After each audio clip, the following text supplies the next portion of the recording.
Hi everybody, I hope you can hear us. This is Bono Cahur at the Localization Research Centre in UL.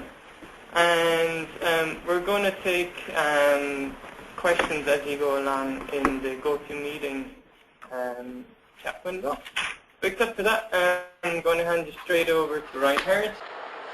So again, thank you for the introduction, Owen, and welcome everybody listening in from around the world. I just wanted to spend 2 or 3 minutes, or maybe 4, to put the session today in context.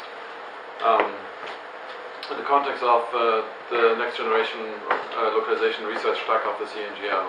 Just to let you know who is here, so it's Conor Morris from the Technology Transfer Office of the University of Limerick. Myself, Owen, who is the Solas research lead. Then our 5 researchers, Aram, Lorcan, Lucia, Naoto, and Asanka, and Ian and David, both postdoctoral researchers in the CNGL and also contributors to this research.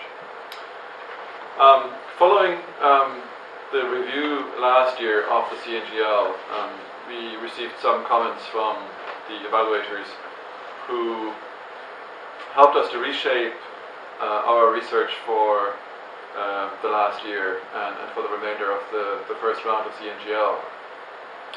And I just listed here some of the comments that the reviewers made in relation to the lock track. So they highlighted that localization is a key industry for Ireland and must remain at the technological forefront in order to retain and grow this highly remunerative activity.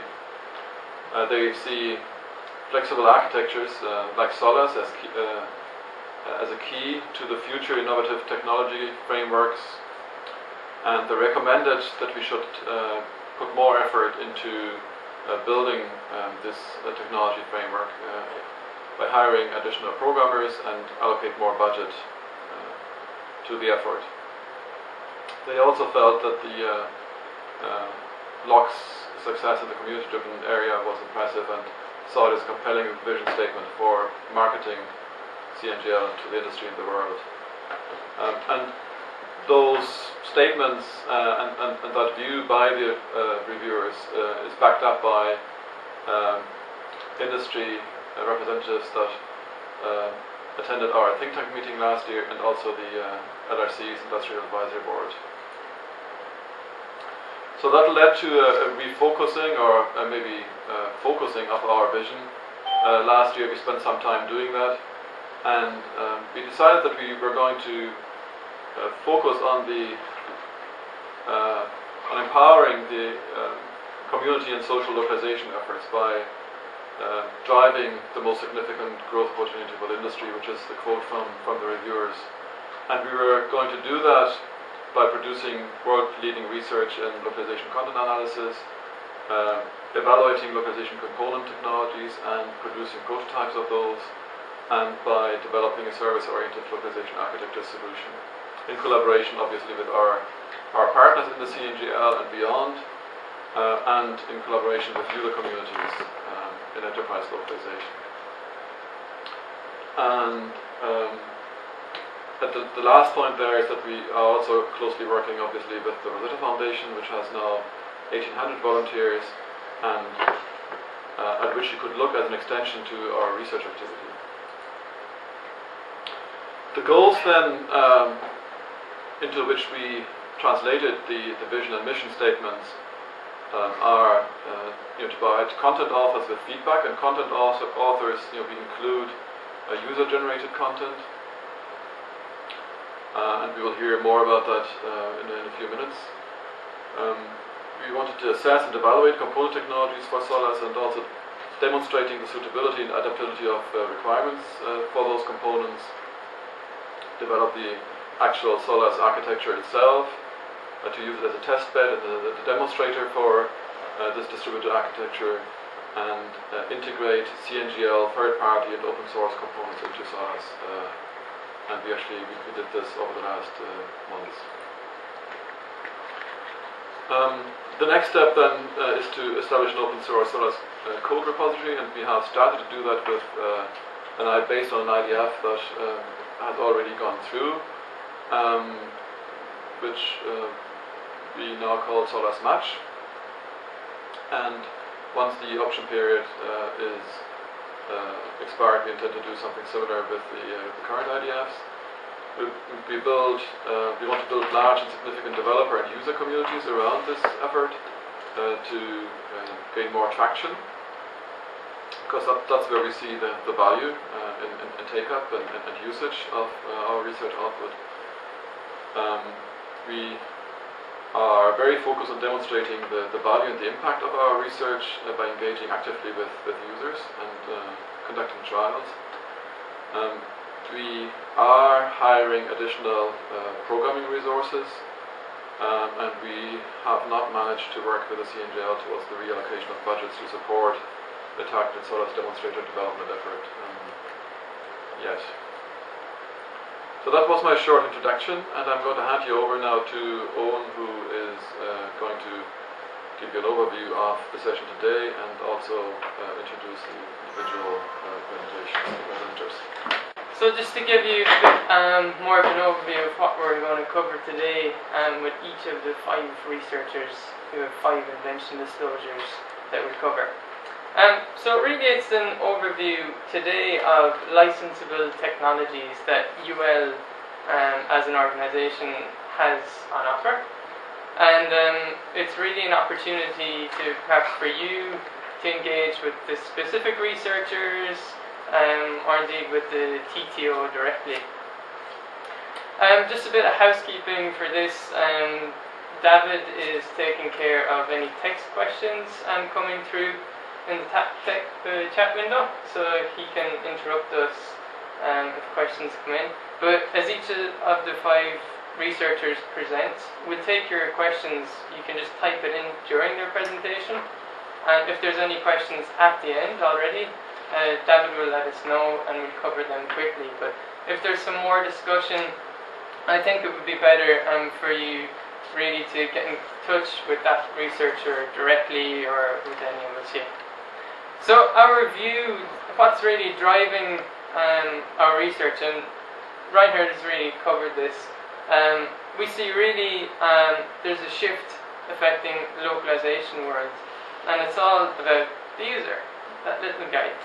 So it's because of 2 things.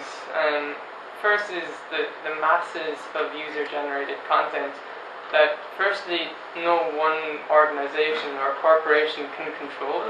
Information that's maybe about that corporation or just about certain topics that the users are interested in.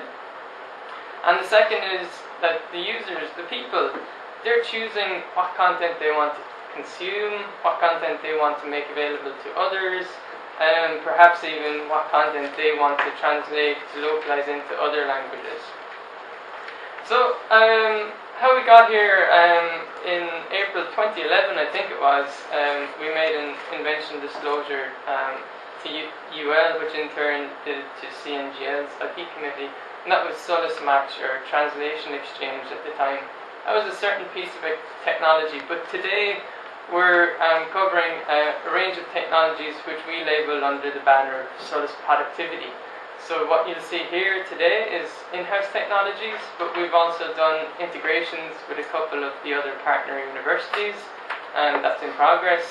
And we've built an in-house template by Ian O'Keefe here to enable people to quickly develop further components for this Solas platform. So Solas is our banner for these technologies as a service-oriented localization architecture solution. And underneath we use the XLIFF standard, it's XML-based document format, to basically allow each of the technologies to speak with each other. So here's a couple of screenshots of technologies you'll see today. What's interesting about this platform is it's component-based, which makes it flexible. It's distributed, so as long as each component can be accessed online, it means that a component can participate in the workflow. And what this ultimately means, what we see this as addressing the new shift in localization, in that you control the tool stack, the content flow. It's allows us to be more flexible because a component can be switched in, component can be developed, a third-party component could be integrated. So I want to give you a really quick overview of what this looks like, just so you get really screenshots of the technologies involved. But after that, I'll hand you over to each of the researchers so you get an actual in-depth view of each of the technologies at hand. So we start off with LocConnect, Asanka's work, and this is really the hub that allows the technologies to speak with each other. Now I have to point out that what we are really presenting today is 5 separate technology invention disclosures on behalf of UL. But what we're showing here is how those technologies can work together in the localization workflow. So in LocConnect, it's a web app, and the project manager, for example, could create a new project, and rather than pull together a workflow of what components they want to include here, we simply give it headline details such as budget, quality requirements, and later on the components will decide basically on their own which other components should be pulled into this workflow. So I'm creating this project. I get a project successfully created message, and this next screen really shows a simple workflow that LocConnect is driving. So you can see these squares. First says workflow recommender, and that's a component technology that Aram is going to talk about today. It generates a workflow based on the headline requirements that were input already. It's an automated step, so we don't have to wait around. It's marked in green, so it's already completed. So the workflow jumps onto the localization knowledge repository, which is an invention disclosure by Lork and Ryan here. So the LKR, he'll describe it in more detail, so I really just want to put it in front of your eyes right now. But the LKR is for authors and their project managers. It allows an author to input text and have that text analyzed according to content guidelines. And those content guidelines, there's an open customization tool in the LKR to define content guidelines. And Larkin's PhD work is actually working to describe which guidelines best work. So the tool itself, it's a web application. It runs tests against the text and offers suggestions on how it could be improved for translatability for later on. So we haven't gone into the translation step yet. So the author can edit that text in their browser and have it sent to the project manager. So this last step is to really export the job. We can export it back to LocConnect in the Solas workflow, or the LKR is a standalone component. You can export as XLIFF or even as a text file. So we jump back to LocConnect. You can see the LKR, the localization knowledge repository, is marked in green. So it brings us onto Lithia's XLIFF Phoenix. So the XLIFF Phoenix, it's a desktop tool as it's implemented now, and she'll describe it more later on. But the real motivation behind it is that we can improve the translation of text by first leveraging past content, past translations that we have maybe stored in old XLIFF files. And the XLIFF Phoenix helps us to filter that content and to choose which past content should be leveraged, and it helps us improve the metadata that's being entered into the workflow. So I'll just show you here. XLIFF Phoenix can get a job from the server, but you can do this locally as well as a standalone technology. And XLIFF Phoenix, this is the filtering screen that helps the author, project manager, filter content from past XLIFF files, and they're being stored in a special LMC container that Lithia will describe further. So the XLIFF Phoenix tool has done its job, and it goes on to Nauto's MT mapper. So that's another invention disclosure that we're covering today. So what it essentially does is provides a common API for us to access a range of online web services, machine translation web services. He's integrated that for several services, but we see that this tool could be further developed to something more generalizable, that it's not just interfacing as a mapper to web services, but it actually maybe even helps us describe other web services and to choose which web service is best for the job as it is. So quickly, we've gone through that workflow, and LocConnect now lets us download the XLIFF file. We could go to a cat tool and edit it further. Maybe if the workflow was more complicated, there could have been a lot more components in there. And LocConnect even has a little post editor to allow us to edit the strings that were populated into the XLIFF file through the workflow. So just to give you a summary again, that was a range of technologies under what we call Solas. It's a service-oriented platform, so each of those technologies speak to each other through like a common API. The components can be distributed. That means it doesn't really matter where they're running, as long as they're accessible online, or as long as they can access LocConnect online.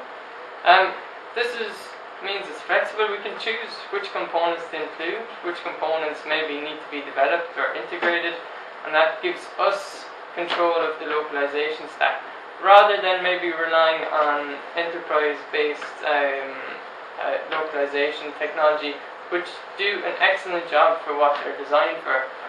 But what we're trying to address is this new scenario in localization, which is maybe a bit more ad hoc, a bit more volume, but perhaps the jobs are smaller. That really remains to be defined.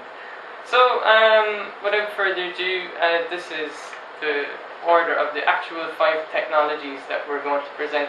So Aram right now is going to come over and present the workflow recommender component that you see. And then it'll be Lorca, Lucia, Nauto, and Sankhya. Hi, my name is Aram Morera, and the component that I developed is a workflow recommender. This component was developed with the help of J. Collins Lamin, who isn't here anymore, not because he died, but because he changed his job. The original idea was actually from a project that was run by Reinhardt some years ago. So one of the things that I want you to think about while I talk about this component is the job of a project manager when there is a TMS in place. Martin Wunderlich in 2011 published in his blog an entry discussing how they have moved their system to Global Site. And in Global Site they have 200 custom workflows that the project managers have to select manually whenever there's a new project or something that project managers have to do. So how about having a workflow for each project instead of having 200 workflows at least there that you have to go through in order to select the right project? For example, one scenario is you could have a project that has millions of words. It has to be in 2 days. You know that you have an empty system that's trained for this client and produces pretty good quality, and the quality requirements are not especially high. So your workflow would be a workflow, it's just machine translation probably, and the system will choose it for you. A completely different case where it would be having 180,000 words. You have your MT, you have translation memory, the requirement is for high quality, and you have 60 days to deliver it. Well, you probably would leverage your TM, then pass it through MT, and then get humans to post-edit the result, the outcome. And again, this is something that could be selected by this workflow recommender. So that's basically what I'm saying. The work of a project manager when there's a TMS in place, at least what I've seen, is just looking at the projects, looking at who's the client, what are the languages involved, what's the deadline, what's the volume, and then selecting a workflow from a list of workflows. Then sometimes they get it wrong and they have to cancel and they have to call people and tell them, no, this is not the workflow that was intended, please stop that. There are delays and they have to call them. There are many more things, but there's this workflow selection that takes quite a bit of time, and it's boring and it's repetitive, and because it's boring and it's repetitive, may end up making the project managers make mistakes. So the recommender tackles this issue. It's a PHP script. It composes the right workflow by using a decision tree and frees the PM from this boring task. At this point, it has the components that we have developed here and some components that have been developed in other universities. For example, if you want to do quality assurance step of the source text, then you use the LKR that LocConnect research that has been developed for LocConnect research. If you want to detect the domain, you would use a component that was developed by Patrouche in DCU. Never get it right. The workflow recommender can even call itself. If it detects a file and there's missing information, it can just send the file to for example, for domain detection, or to a component that adds more metadata before making a decision based on the metadata to maybe send it to a domain-specific empty system, or to send it to the local XLIFF Phoenix for leverage. So that's what's there in time. There's a missing slide. Well, sorry about that. I know what you could bring this component further by connecting it to a universal description discovery and integration server, where you could put more components that you could access to create richer workflows. You could also use hook it to a BPL server to use a BPL that would give you more flexibility in the control flow of the workflow to make, again, more powerful, more flexible workflows. So that's the summary now, is that you have project managers that they spend time selecting workflows. This task is boring and repetitive, and it can be automated. And the workflow recommender would do this task for the PMs, letting them take care of more important matters that require humans. My name is Localization, and I'm a PhD researcher based here at the University of Limerick. And the component that I'm going to describe this morning for you is the Localization knowledge repository. This was actually submitted as an invention in February of this year, and was developed by myself, Owen O'Crohur, who introduced me, and also we had some assistance from a student intern, David O'Carroll. So I'm going to begin just by describing what exactly the Localization Knowledge Repository is. So the Localization Knowledge Repository, or the LKR as I'll refer to it hereafter, is a web-based pre-translation quality assurance system. Its primary aims are, number one, to increase the translatability of source text. In this case we focus specifically on English source text. And we increase the translatability, obviously, to facilitate the processes of translation and localization. The second objective of the LKR then is to facilitate the addition of localization relevant metadata during the content creation phase. And I'll explain what we mean by localization relevant metadata a little bit later in this presentation. The other thing about the LKR is it works either as a standalone component or as part of the Solas system. And because it's web-based, it's obviously accessible online as well. The rationale for developing this component was derived from my PhD research itself. I identified an issue that is common in both the localization industry and is referenced by localization academic researchers, which is sometimes termed garbage in equals garbage out. And this simply refers to a situation where you've got poor quality source text, which makes it difficult to translate and results in poor quality localized or multilingual versions of that content. So the LKR addresses this particular issue by checking the source text against a set of content development guidelines. And these guidelines were derived from the background research that I did in my PhD, which investigates the rules and the guidelines that are published in control languages and global style guides. The second thing the LKR does is it enables users to add localization relevant metadata during content creation.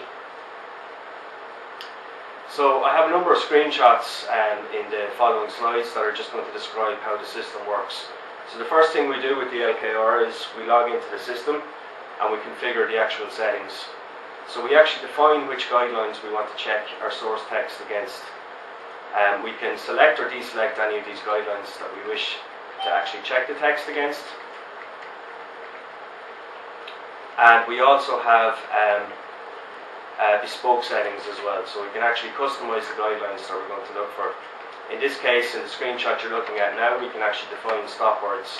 Stop words are words that might be problematic to translators, or we may wish to omit certain words from our content. So we can actually define our own rules with the LKR in this way also.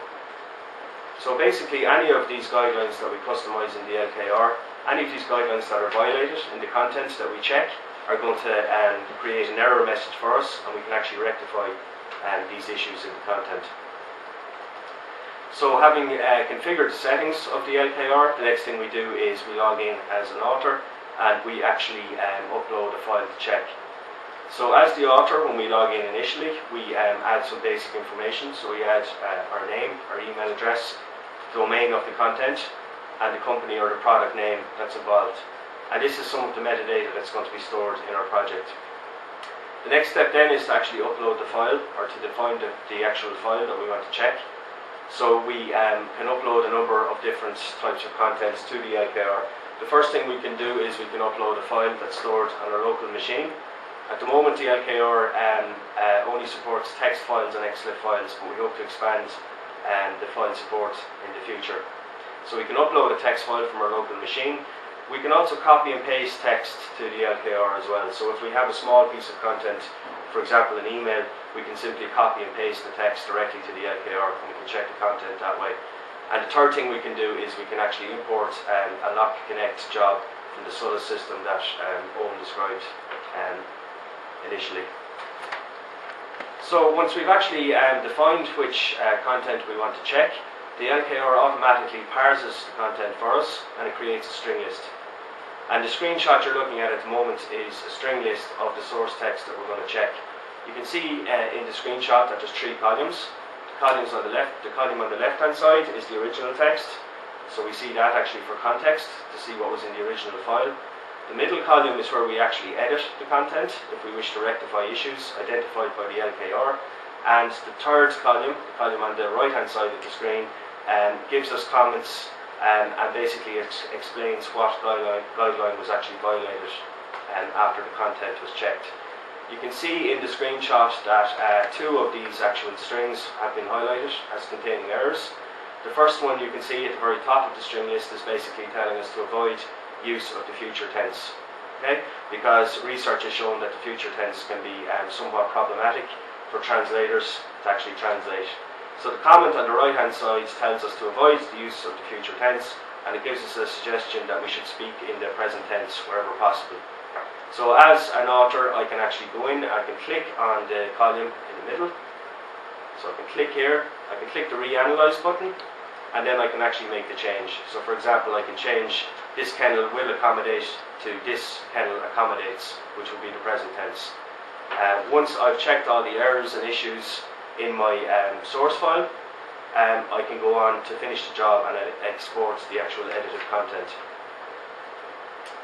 So just to compare this with some of the existing state-of-the-art technologies, we know for example that some word processors, for example Microsoft Word for instance, enables users to check for basic spelling and grammatical issues.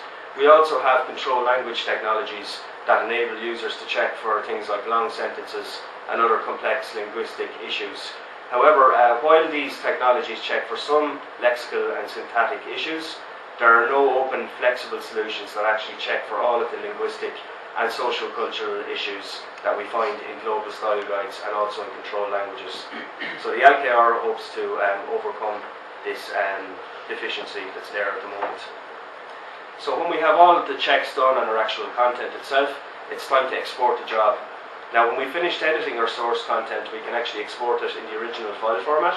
So for example, we can export it as a text file, or we can export it as an XLIFF file, an XLIFF project file. And the advantage of exporting in an XLIFF file is that we can store all of the metadata that's relevant to the localization process, and we can actually pass this through the Solas system and the later stages of the localization process. So for example, translators and other localization professionals can avail of this metadata that we've added in the content creation phase. And you can see here a list of the metadata that we can actually add to our project file. So we have a job ID that's automatically generated by Solas. We have some of the information that we edit manually as an author. So we added the author name, the email address, the domain of the content. And then we have some additional metadata that the system adds automatically for us. So we have the source language, the target language that we want to translate into. We have the tool that actually checked the content, which in this case was the LKR. And we also have some information about the size of the file.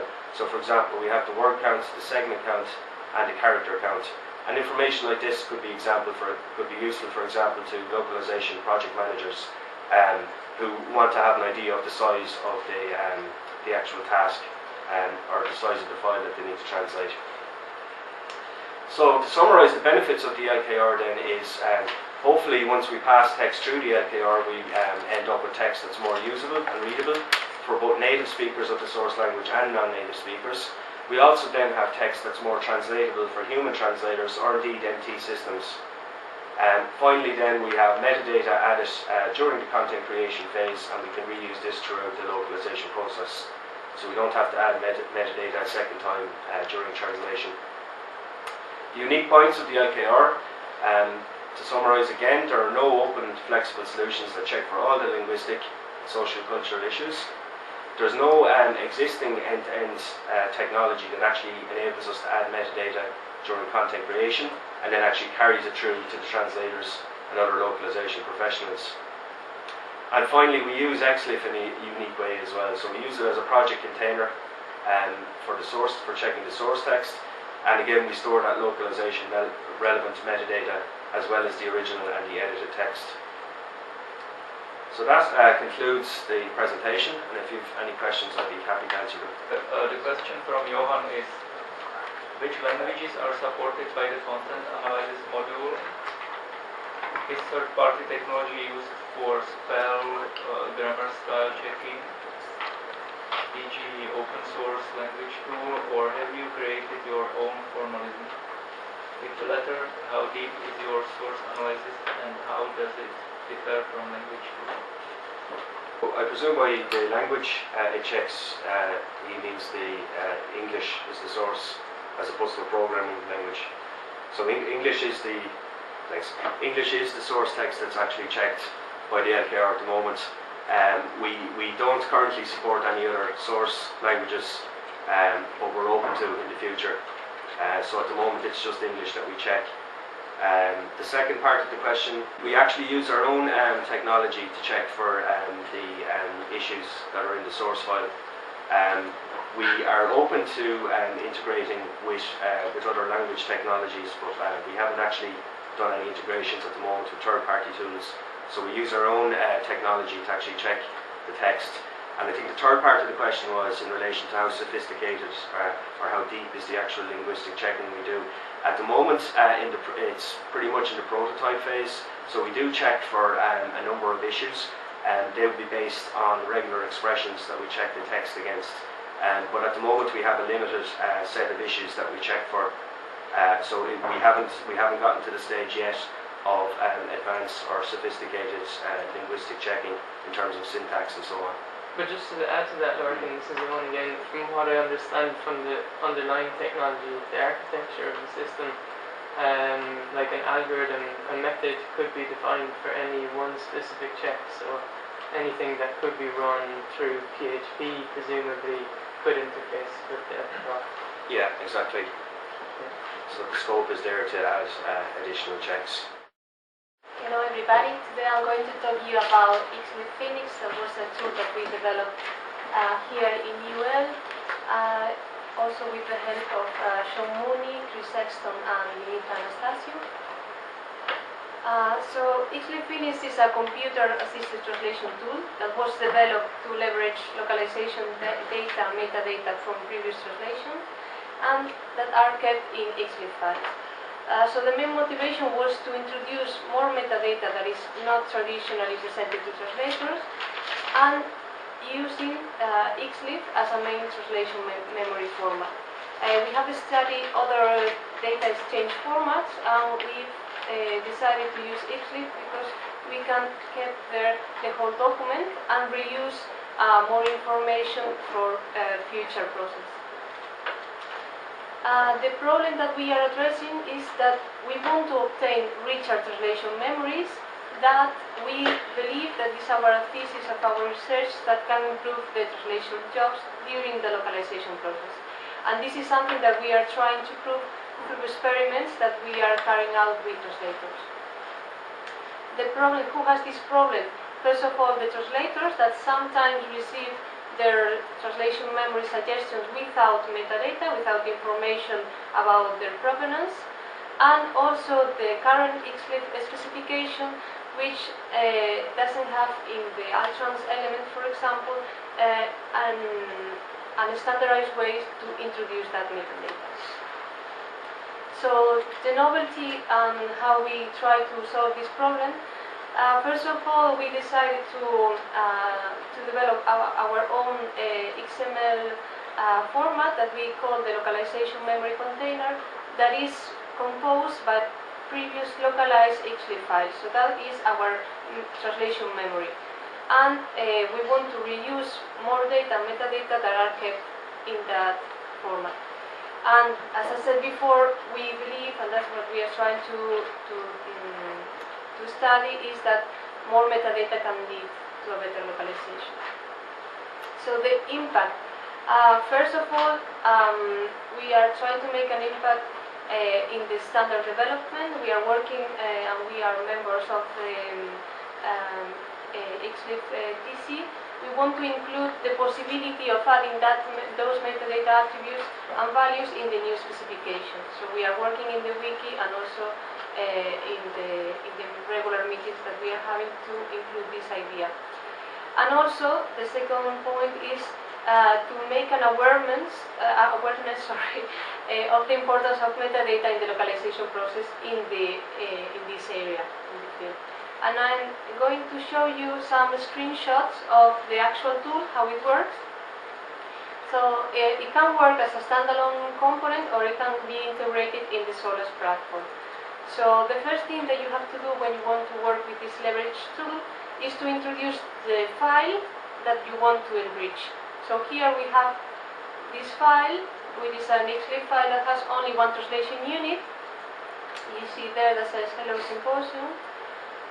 And the second step is to introduce the LMC, the localization memory container, that is our translation memory, that is made by previous localized XLIFF files. In this case we have one, and there in the purple section you have one translation unit. I don't know if you can see it properly, but it says Goodbye Symposium, which also has its Spanish translation, Adios Symposio, and in the yellow parts you can see the metadata associated with this document. So you can see there the name of the person who translated it, that is myself, I put Lucia Morado, the tool that was used, the date that this translation was done, etc.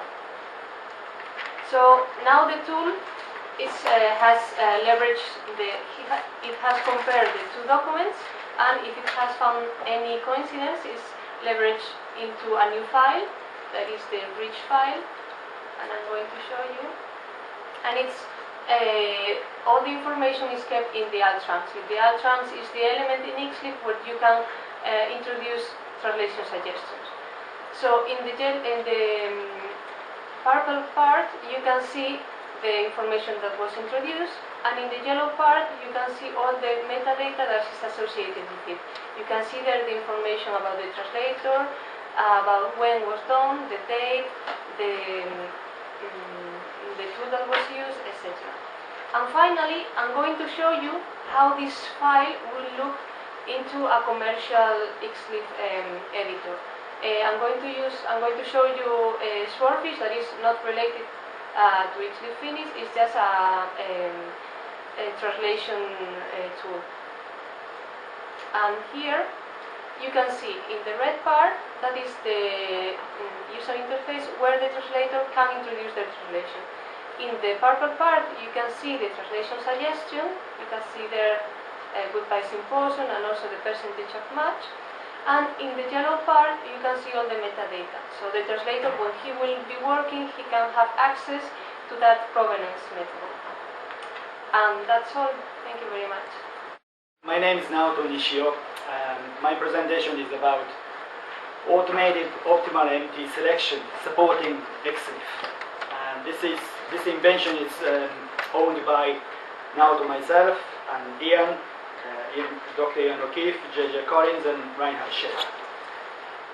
Okay.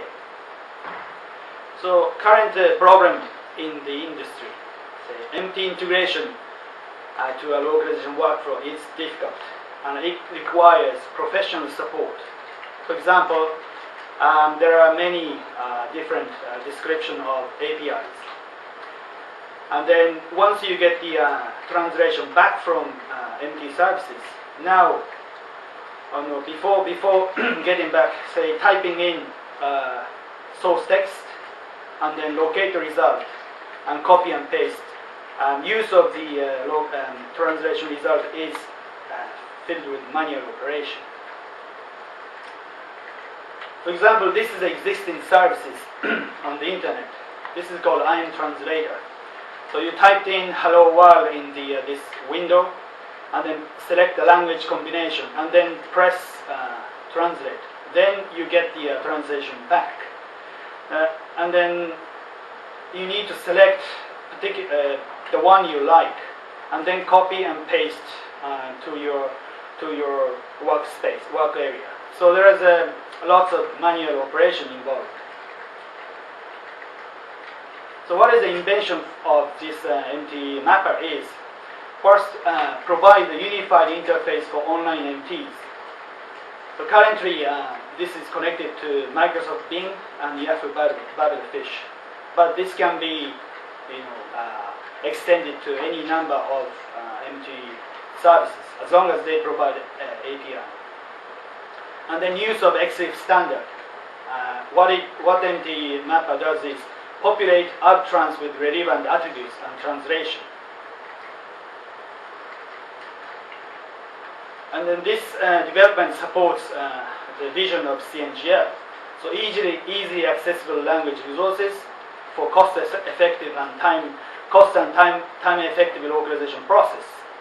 And then localization factory vision using fully automated services such as MT.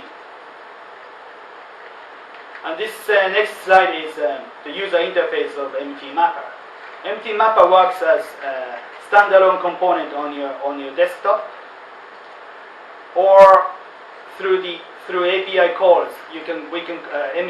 MT Mapper can connect to LocConnect Solas system.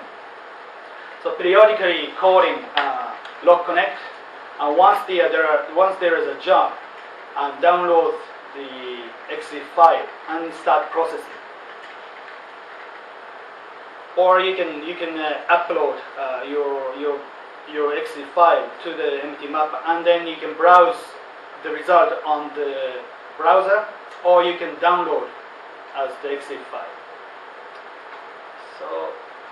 So this next slide is example of a portion of XLIFF. So what MT mapper does is first read XLIFF file and then process the file element, get the source language and target languages, and then find the translation source text, and then next send the source text to selected to the machine translation, and then get the result. And then once you get the result, populate alt-trans in XLIFF file. So tool IDs, origin, which is in this case it's Microsoft Bing Translator, and then phase name, and then this is the result. Say target language is in Spanish, and then answer translated result is Busca, and then close the add trans. So that's what it does. Either you can see this on the web browser, or you can download to your local file, or send this to the LocConnect. And this is next slide is the one example of display on your web browser. So left hand side is translation result, and right hand side is metadata around of this translation result. Now future work. At the moment, MT Mapper doesn't have MT selection mechanism. So what it does is currently MT output is selected by human translators. When we go back to the second slide of this presentation, human translator need to select the one you like on the result of translation. But in the future, when the selection mechanism is developed, you may need able to select it before the translation, which is eliminating another human intervention. So the summary of this MT Mapper is, it is unified, provide unified interface for online MTs, and populates standard file formats such as XLIFF, and this makes the integration of MT to existing localization workflow easier. For example, following stages of localization workflow, post-editing. If the post-editing tool support XLIFF, then automatically you can use the result of translation. So this is the invention disclosure coding and the number and the support from the CNGL. Thank you very much. The component that I developed is LocConnect, and it's the orchestration framework, as I will explain now. I think you have a very good understanding of individual components, and as I mentioned at the beginning, LocConnect is the hub that connects different components. So we all know that localization is a very complex process. It has many different sub-processes. You have to deal with different languages and their complexities, like right to left languages, left to right languages, and collation orders. Time frame is another factor, like simultaneous shipments. The ultimate goal here is to deliver localized content in adequate quality and quantity in terms of number of locales or shipments, while decreasing cost and time. In order to achieve these goals, successful integration of different entities involved is really important, and interoperability is the key to seamless integration. But we have identified that interoperability is one of the most challenging problems of the localization field, so we are focusing on this aspect in this research. So nowadays software applications are increasingly moving towards the distributed model. So if you think of the ideal localization process, it should be driven by integration of distributed software applications, and these applications should actually dynamically integrated and orchestrated depending on available resources to provide the best possible solution for a given localization project and some constraints. So this ideal scenario is far from the reality, and we try to model this ideal scenario in this research. But one of the things that we notice here is that lack of standardized interfaces between different software applications. So if you look at the literature, we can identify two methods for enabling interoperability between applications. The first one is linking systems using a canonical model. The second one is aligning systems 2 by 2. So in this research, we mainly focus on the first approach. So there are some previous work reported in the academic literature, and they highlight the importance of using translation, resource access APIs, and present some conceptual frameworks around that. But they don't actually describe the details requirements of APIs, messaging formats, the use of service orchestration, the component-based architectures, workflow execution, and quality of service factors such as availability, security, reliability, and performance of distributed components as well as web services. So in this research, we try to pay attention to these factors that are not yet addressed by the academic literature. So as you already know now, you have a very good understanding of individual components that we described here. So we try to connect all these components using a central server that comprise of an orchestration engine and a data store, and we call it LocConnect in this research. So we are focusing on LocConnect now. So what is LocConnect? It connects different localization components using a simple API, and it's based on XLIFF standard, and it maintains and manages data as well as metadata belonging to different components, and it can also execute localization workflows. LocConnect is mainly aimed at small and medium-sized enterprises and for project managers. It can be also used by not-for-profit organizations. So let me go to the detailed architecture of the LocConnect. So we have different components, and they are all connected to LocConnect. And LocConnect has been developed using the 3-tier architecture. So first we have the data layer, and then the middle tier consists of a workflow engine and an API to which all these components are connected to, and there is an user interface built into LocConnect. So that's the third tier. And let's pay attention to data store and individual components. So first, a project manager can create a LocConnect project as you already seen in the first presentation. Project manager can enter some parameters like deadline, budget, holder requirements, and so on in the LocConnect interface, and then LocConnect will create an XLIFF data container in its data store, and this particular project is assigned a particular ID, like in this case job ID 1, so the project is identified by this ID. But this project creation can be automated too, like component can straight away create a project in LocConnect using an API call, so you can bypass the user interface. So once you create the data container, components can pull this data container according to the workflow. So an instance of the data container is pulled by a component, and then you can process the data container, and then through the API you can send it back to the LocConnect. So another component, again according to the workflow, can pull this data container into its component and then process it and send it back. So this series of XLIFF containers still correspond to the first jobs.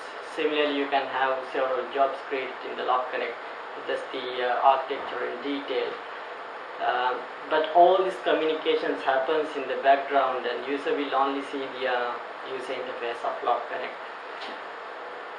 So I briefly talk about the data container or XLIFF data container. What is it?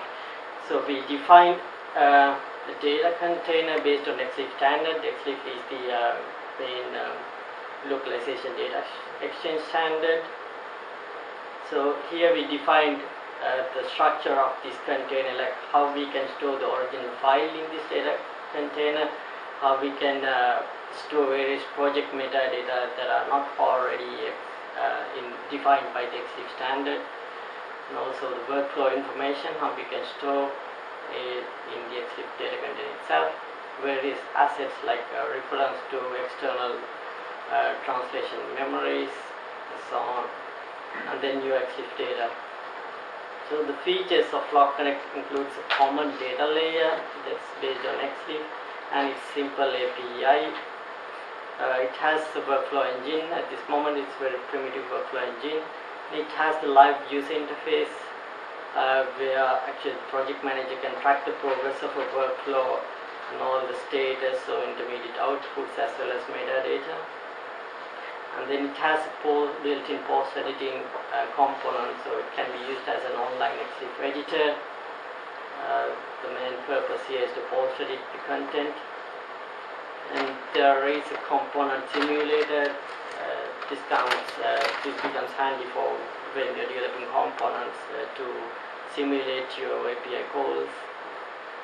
And we have an admin panel to configure LocConnect, and LocConnect can be localized itself, and it's available in Spanish too.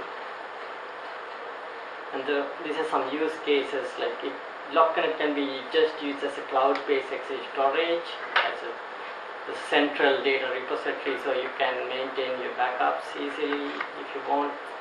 And then, as I showed you, it maintains the different versions of the XLIFF data container as it circulates among components, so it can be used as a CVS for localization projects, and it has the online built-in XLIFF editor.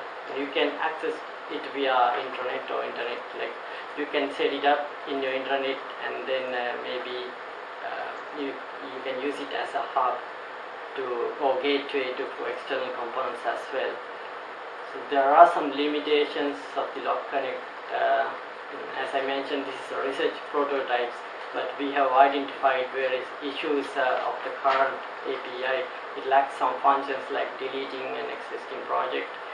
And then we have also identified some improvement to the data content itself, how we can use other standards like RDF to enrich metadata, how we can store metadata and so on.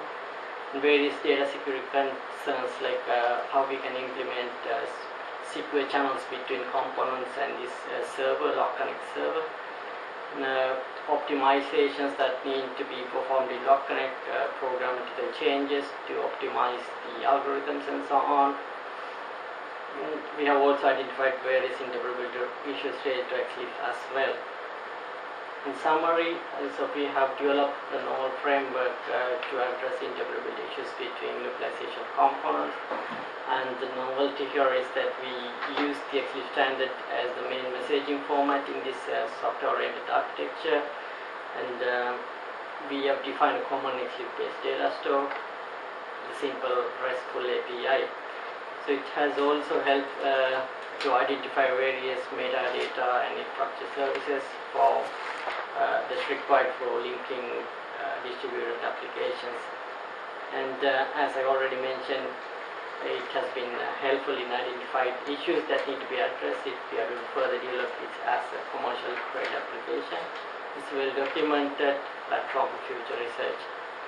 So just to summarize, like we have been able to connect different components developed within UL using LocConnect, and as I mentioned, it acts as a gateway to component, gateway to access different components developed at other universities. In this case, we have been able to connect one component developed at DCU, and we are also working on integrating more components developed by DCG, and they have developed their own content management system based on Drupal, and we are working on integrating those components as well at the moment. So our work resulted in several publications, and we have demonstrated this in several conferences and presented at various conferences as well. Slide, and thank you very much. Okay, so just as a summary, we've gone through 5 specific invention disclosures that have been filed with UL, and they sit with the Technology Transfer Office. Connor is with us here. You heard from Aaron, the workflow recommender, Lorcan, and the LKR. Lucia covered XLIFF Phoenix, Nauto covered the MT mapper, and finally Asanka covered LocConnect. So what I hope you got from today was an understanding of each of these licensable technologies offered, and hopefully you've maybe identified some specific technologies from here that might be of further interest with you. So it's really a chance now to engage with the researchers further. So I'll leave 2 contact details here in this last slide. You can contact the Localization Research Center. That email address, we can route you to any of the researchers. And you're free also to contact Connor Morris in UL's TTO.